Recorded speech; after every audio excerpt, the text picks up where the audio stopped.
বাংলা বিরোধী বিজেপি চালিত কেন্দ্র সরকারের এসআইআর চক্রান্তের বিরুদ্ধে কালিয়াগঞ্জে প্রতিবাদ পথসভা করল শহর মহিলা তৃণমূল কমিটি।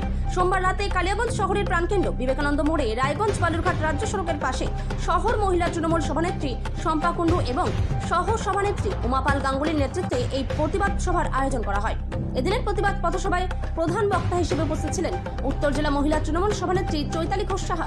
এছাড়াও উপস্থিত ছিলেন শহর তৃণমূল সভাপতি সুজিত সরকার, পুরপ্রধান বিশ্বজিৎ কুণ্ডু, উপপুরপ্রধান জয়া বর্মন, প্রাক্তন বিধায়ক তপন দেব সিংহ প্রমুখ।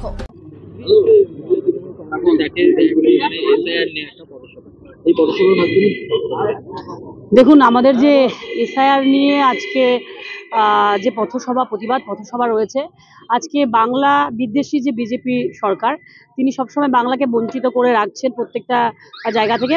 কারণ তারা হাওয়াই চটিকে ভয় পায় যে মমতা বন্দ্যোপাধ্যায়ের নেতৃত্বে মানুষের যে উন্নয়ন হয়েছে, সেই উন্নয়নকে ভয় করে নিয়ে তড়িঘড়ি তারা খুব অল্প সময়ের মধ্যে এই এসআইআরটা ডিক্লেয়ার করেছে 2026 ইলেকশনের আগে। তো সেটা নিয়ে আমরা যাতে মানুষ যাতে ভয় না পায়, তৃণমূল কংগ্রেস মানুষের সঙ্গে আছে, তাদের জন্য কাজ করছে। আর বিজেপি যে আমাদের এখান থেকে বৈধ ভোটারদের নাম বাদ দেওয়ার যে একটা চক্রান্ত করছে, মানুষকে ভয় পাওয়ানোর যে চক্রান্ত করছে, সেই জন্য আজকে আমরা এখানে তৃণমূল কালিয়াগঞ্জ শহর তৃণমূল মহিলা কংগ্রেসের পক্ষ থেকে এখানে একটা প্রতিবাদ পথসভা করা হয়েছে।